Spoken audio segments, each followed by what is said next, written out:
Ready start येथील लोकांनी असे कळविले आहे की त्यांचे खेडेगाव वालदेवी नदीच्या काठी वसलेले आहे. गेल्या 150 वर्षापासून ते या नदीतील पाणी शेतीच्या उपयोगासाठी वापरीत आहेत. या क्षेत्रात सैनिकी केंद्र स्थापन झाल्यामुळे 1953-54 पासून नदीच्या पाण्याचा प्रवाह अडविला गेला आहे आणि उन्हाळ्यामध्ये एप्रिलपासून पुढे पाण्याची टंचाई जाणवते. याचा त्यांच्या पाटबंधाऱ्यावर देखील परिणाम झाला आहे. त्याच्या भरीस पाटबंधारे प्राधिकारी हल्ली पाणीपट्टी वसूल करीत आहेत. या पाण्याच्या वापरावर पाणीपट्टी बसवू नये अशी या लोकांची विनंती आहे. परिच्छेद या संबंधात वालदेवी ही गोदावरी नदीची उपनदी असल्याचे पाटबंधारे अधिनियमाच्या कलम 5 अनुसार अधिसूचित केले आहे असे सांगण्यात आले आहे.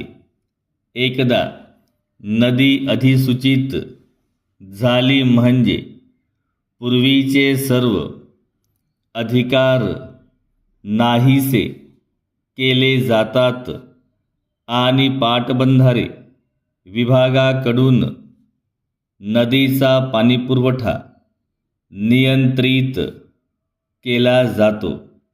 नदीच्या अधिसूचनेनंतर पाटाचा उपयोग करणारे लोक पाटबंधारे अधिनियमाच्या 31व्या कलमानुसार नुकसान भरपाई मागू शकतात. नियमाप्रमाणे पाणीपट्टी वसूल करण्याबाबत पाटबंधारे विभागाला प्रतिबंध केला जाऊ शकत नाही. परिच्छेद या प्रकरणामध्ये पाटाचे पाणी वापरणाऱ्यांनी कोणाचीही परवानगी न घेता पाणी वापरले आहे आणि म्हणून त्यांच्याकडून पाणीपट्टी घेतली आहे.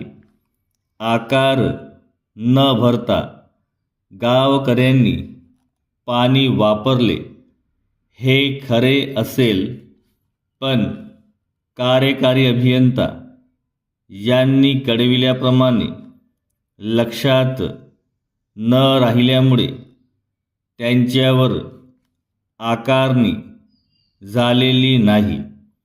याचा अर्थ पाटाचे पाणी वापरणाऱ्यांना पाणीपट्टीची सूट मिळावी असा होत नाही.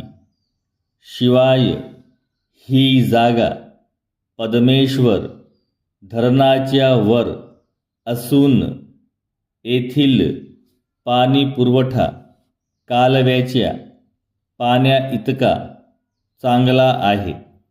या सर्व मुद्द्यांचा विचार करता या पाण्याच्या उपयोगाबद्दल पाणीपट्टीची सूट देणे शक्य होणार नाही. पाटाच्या पाण्याचा उपयोग करणाऱ्या लोकांना वालदेवी नदीच्या पाण्याच्या वापरावर आकार न बसविण्याची त्यांची विनंती मान्य करता येत नाही. असे कळवावे.